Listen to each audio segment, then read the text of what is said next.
કે કાજલ મળી હતી તો સૌથી પહેલું શું પૂછે? કોણ કાજલ? હા કે ના? તરત તમે પાછળ એમ કહો કે કાજલ ઓઝ અ વૈદ વક્તા. ઓ અચ્છા, એકલી કાજલની કોઈ ઓળખ જ નથી. કાં તો એ કોઈની દીકરી છે, કાં તો એ કોઈની માં છે, કાં તો એ કોઈ વક્તા છે, કાં તો એ કોઈ લેખક છે. એ જે કંઈ છે તે બીજા લોકોને કારણે છે. આ વાત આપણે બધા ધીરે ધીરે ધીરે ધીરે ભૂલી ગયા છે. આપણે એવું ભૂલી ગયા છીએ કે સંબંધ જ્યાંથી શરૂ થાય છે ને ત્યાંથી જ એને નર્ચર કરવો પડશે. તમે તો બધા નાના નાના ગામોમાંથી આવો છો. ખેતીના વ્યવસાયને તમે ખૂબ નિકટથી જોયો છો. તમે બી નાખો એ પછી તમે ઘેર જઈને સૂઈ જાઓ ચાદર ઓઢીને તો પાક થવાનો છે? સમયસર એને પાણી મળે, સમયસર એની ગોળ થાય, સમયસર નીંદણ થાય, સમયસર એ પાકનું ધ્યાન રખાય, દવા છંટાય, કરેક્ટ સમયે એના ઉપર તીડના ટોળા ના આવે એ માટે એનું તમે રક્ષણ કરો. એમણે જે કહ્યું આજે કે છોકરાઓ ડ્રગ્સ અને સિગરેટ અને દારૂના વ્યસને ચડ્યા છે, એ તીડના ટોળા નથી તમારા પાક ઉપર? એ બીજું શું છે? અને એમણે કહ્યું કે તમારું બાળક બહુ ડાયું હોય, પ્રામાણિક હોય.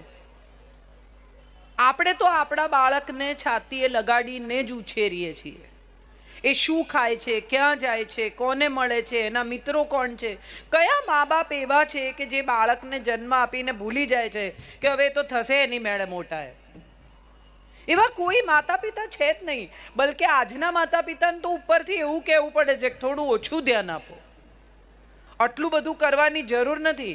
મમ્મી સવારના પોરમાં 2 વ્હીલર પર આગળ બેસાડીને ટ્યુશન ક્લાસમાં લઈ જાય, ડ્રોઈંગમાં લઈ જાય, પેઇન્ટિંગમાં લઈ જાય, ચેસ શીખવાડે, સ્કેટિંગ કરાવે, સ્વિમિંગ કરાવે.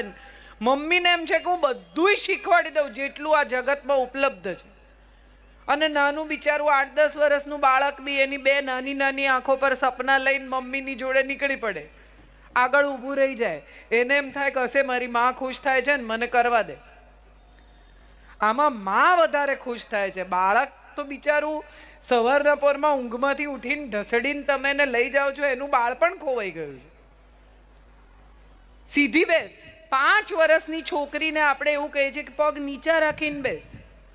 સારી નથી લાગતી. એને તો ખબર પણ નથી, હજી જેન્ડર બાયસ એના મગજમાં આવ્યો જ નથી કે ચડ્ડી દેખાય છે કે નથી દેખાતી એ વિશે કોન્શિયસ જ નથી. આપણે એને કોન્શિયસ કરી નાખી કે આમ જ બેસાય, આમ જ કરાય, આમ ન જ કરાય, આવું જ કરાય. અહીંયા બાળકો 2, 3, 4 દોડે છે તો વાતાવરણ જીવતું લાગે છે. તમે વિચાર કરો 2, 4 સ્ત્રીઓ આમ ફુગ્ગા લઈને દોડતી હોય તો કેવી લાગે? સારી લાગે? છોકરા દોડતા હોય તો કેટલું ગમે તમને? તો એનો અર્થ એમ થયો કે આપણે સૌથી પહેલા તો એનું બાળપણ એને જીવવા દઈએ. શું બનાવી દેવા છે તમારે? પહેલા ધોરણ પછી સીધી IAS ની પરીક્ષા. અને મમ્મી પણ ઉપરવાળા નીચેવાળા બધાને કહે ફર્સ્ટ આવી.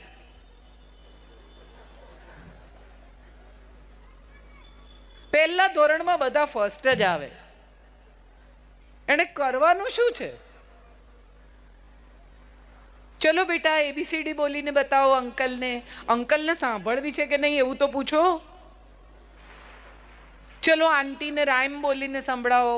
બહુ ફાઇન રાઇમ બોલે છે, ચલો બેટા રાઇમ સંભળાવો. આ બધો ટેલેન્ટ છો છોકરાનો માં કરે છે ને પિતા કરે છે. છોકરાને તો કઈ ટેલેન્ટ શો કરવો નથી. એને એની જ મજા કરવી છે અને એને એની મજામાં મોટા થવા દો. એને એની રીતે એના જીવનને પોતાના આકારમાં ઢાળવા દો. પિતા ડોક્ટર હોય એટલે બાળકે ડોક્ટર થવાનું, પિતા એન્જિનિયર હોય એટલે બાળકે એન્જિનિયર થવાનું. પછી આ ધંધો કોણ સંભાળશે? આવશે કોક સંભાળવા વાળો. એને પેઇન્ટર થવું છે, એને નથી થવું ડોક્ટર કે એન્જિનિયર. તો એને પૂછો તો ખરા કે એને જીવનમાં શું કરવું છે. સૌથી પહેલા જો કોઈ એક વાત દરેક પરિવારે શીખવાની હોય ને તો એ છે કે વાત કરતા શીખો. તમારા સંતાન સાથે, તમારી પત્ની સાથે, તમારા પતિ સાથે, તમારા માતા પિતા સાથે, તમારા પરિવાર સાથે વાત કરો. આપણે શું કરીએ છીએ? ઇન્સ્ટ્રક્શન આપીએ છીએ, સૂચના. નાહી લો, ખાઈ લો, જમી લો, કેટલા વાગે આવશો, જમવાનું બનાવું કે ના બનાવું, કેટલા વાગે પહોંચશો. છોકરાઓને પણ કેટલા વાગે ટ્યુશન છે, કેટલા વાગે ક્લાસ છે, કેટલા વાગે આમ છે, ચાલ ઊભો થઈ જા, જલ્દી કર. 5 વર્ષનું છોકરું થાય ને સમજણું અને સ્કૂલમાં મૂકે ને ત્યારથી સૌથી પહેલા મમ્મી સવારે શું બોલે? હું તમારી જોડે વાત કરવા આવી છું, મારી સાથે વાત કરો. આમ મને જુઓ નહીં, હું ચાઇનીઝમાં નથી બોલતી. શું બોલે મમ્મી સૌથી પહેલા સવારે? ખબર છે કોઈને? જલ્દી કર, જલ્દી કર, બસ બીજું કઈ ન કર, તું જલ્દી કર, જલ્દી ઊભો થા, જલ્દી નાહી લે, જલ્દી ખાઈ લે, જલ્દી વાળ ઓળાવી લે, જલ્દી આમ કરી લે. અને નાનું સાવ 5 વર્ષથી નાનું હોય ને અને જમે નહીં, પોતાની રીતે રમ્યા કરે, તો મમ્મી શું કરે? મોબાઈલ આપે. મોબાઈલ જુઓ અને જમી લો. મમ્મીની જોબ જલ્દી પતે. પણ મજા એ છે કે એ જ બાળક જ્યારે 12-13 વર્ષનું થાય અને મોબાઈલ જોતા જમે ત્યારે મમ્મી એમ કે મૂક મોબાઈલ. પણ આ ટેવ કોણે પાડી જમતા જમતા મોબાઈલ જોવાની? આપણે જ. આપણું કામ સરળ કરી નાખ્યું. આખો દિવસ ટીવી નથી જોવાનું, રૂમમાં જા. અને પછી મમ્મીની બેનપણી આવે એટલે કે જા બેટા કાર્ટૂન જો. કન્વિનિયન્ટ છે બધું. મારી સગવડ પ્રમાણે હું મારા સંતાનને ઉછેરવા માંગુ છું, મારી સગવડ પ્રમાણે હું મારું જીવન ગોઠવવા માંગુ છું. પહેલા આટલો ભાત વધ્યો હોય ને એટલે પતિને કે ખાઈ જાઓ ને, હવે આટલામાં ક્યાં ઢાંકવું? 1 રોટલી છે, ચલો લઈ લો. અને પછી કોલેસ્ટ્રોલ આવે, ડાયાબિટીસ આવે એટલે ભાત નથી ખાવાનો, મૂકી દો. એટલે પહેલા ખાઈ જાઓ, હવે ન ખાઓ. આ બંને કંટ્રોલ તમારા હાથમાં. આપણે વિચારીએ ને તો સમજાય કે આપણે જિંદગીને સમ્યક માર્ગ, બેસિક કશા ઉપર રાખતા નથી. કાં તો આ બાજુ ઝૂકી ગયા છે ને કાં તો પેલી બાજુ ઝૂકી ગયા છે. બહુ ઇન્ટરેસ્ટિંગ છે. પત્ની એમ કે તમે મને કંઈ પૂછતા જ નથી, હું ક્યાં આવું છું, ક્યારે જાઉં છું, તમને ક્યાં કંઈ પડી છે? સારું, હવે પતિ પૂછવાનું શરૂ કરે, કેટલા વાગે આવીશ, ક્યાં જાય છે? ભાઈ બહુ પંચાયત તમારે તો. આપણે બધા જ જે છે તે નથી જોઈતું ના હિમાયતી છે. જો પૂછે છે તો એ નથી જોઈતું, જો નથી પૂછતા તો એ નથી જોઈતું, જો ધ્યાન રાખે છે તો એ નથી જોઈતું, જો ધ્યાન નથી રાખતા તો એ નથી જોઈતું. પત્ની રાહ જુએ, રોજ 5 વાગે ફોન કરે, શું બનાવો? દરેકને આવતો હશે, હું કરું છું. આમાં કઈ કોઈ પણ ઘર જુદું નથી. એટલે કે આજે પાઉંભાજી બનાવો. અરે ભાઈ અત્યારે શાક લેવા કોણ જાય? એટલે કે તો ઢોકળા બનાવો. અરે એ તો સવારથી પલાળવું પડે. તો ચણાપુરી બનાવો. અરે ભાઈ ચણા તો સવારે પલાળવા પડે, અત્યારે તમે કહો એમ ફટાફટ થાય નહીં. તો બસ તો પછી ભાખરી શાક કરી નાખો છો. એટલે લોટ બંધાઈ ચૂક્યો છે, નિશ્ચિત છે બધું. તમારે ખાલી હા પાડો એની જ રાહ છે. અને તમે એમ કહી દો કે હા ભલે ત્યારે, બીજું શું? એટલે કે તમે કહો એ તો બનાવું છું, બીજું શું કરું? કોકના લગ્નમાં જવાનું હોય, કવર બને, પત્ની પૂછવા આવે કે કેટલા પૈસા મૂકું? એટલે કે 5001. અરે કે એટલા બધા હોય, આપણે એવો સંબંધ નથી. તો 1001 કે ના એ તો બહુ ઓછા કહેવાય.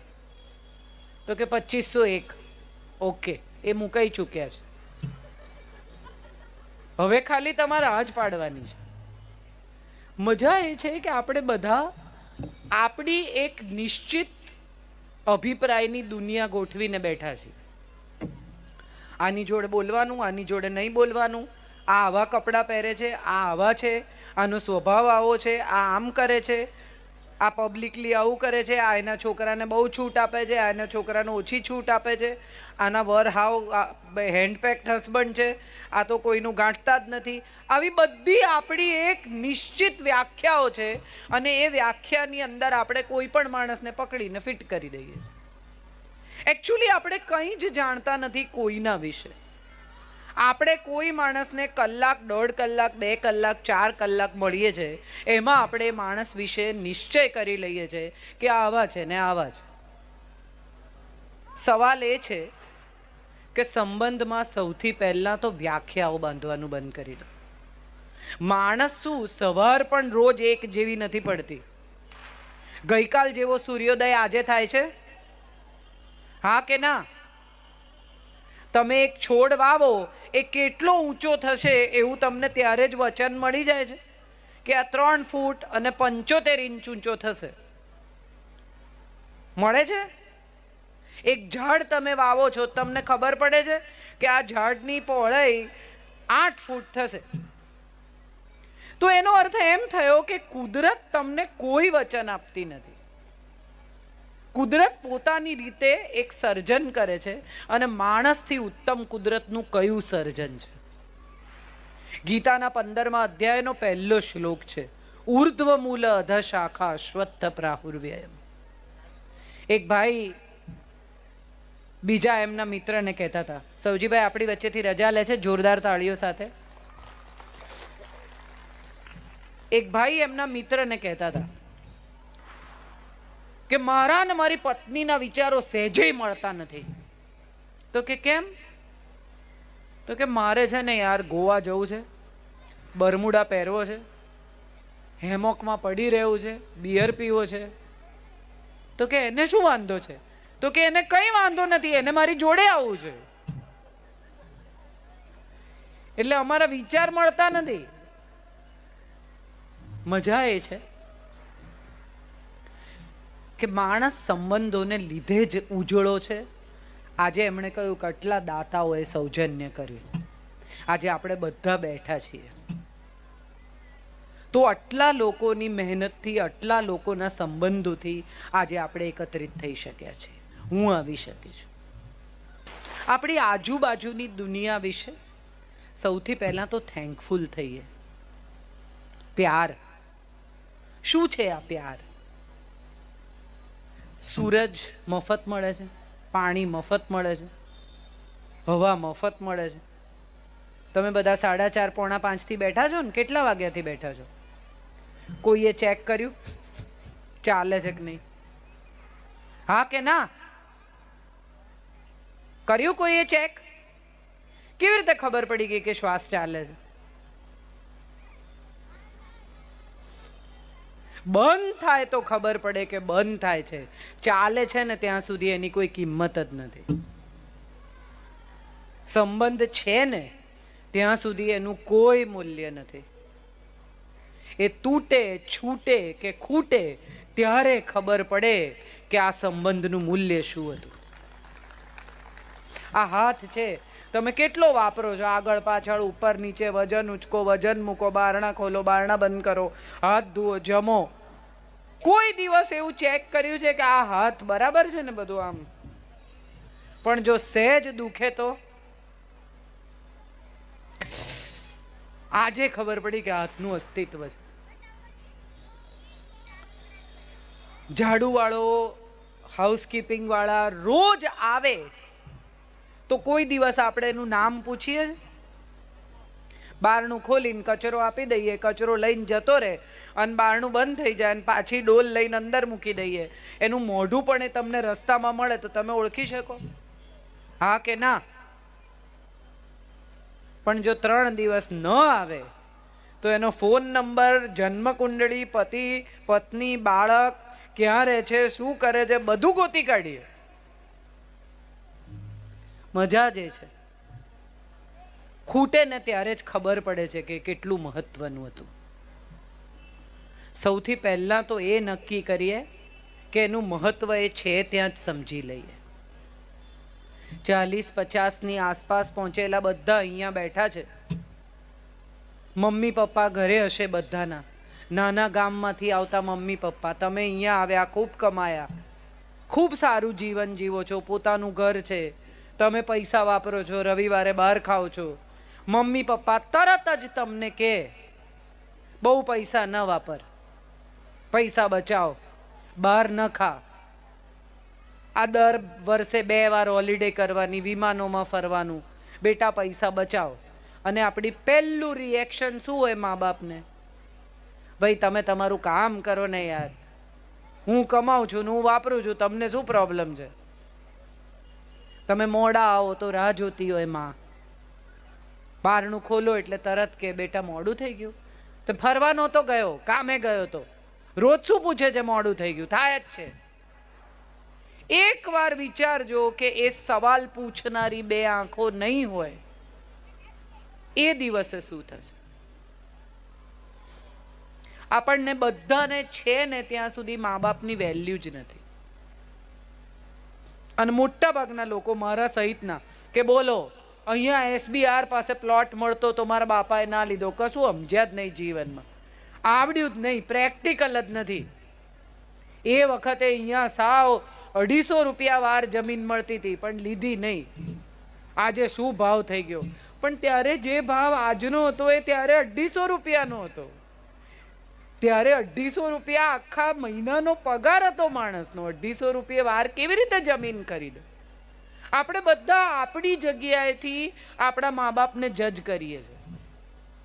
આમ ના કર્યું, આમ ના કર્યું, મને આમ ના આપ્યું, મને આમ કર્યું હોત તો મેં આમ કર્યું હોત. હવે કોને ખબર એન્જિનિયરિંગ કોલેજમાં એડમિશન મળ્યું હોત અને તમે એન્જિનિયરિંગ કોલેજમાં ગયા પછી એ કશું ના કરી શક્યા હોત ને દોડકું દોડ્યું હોત,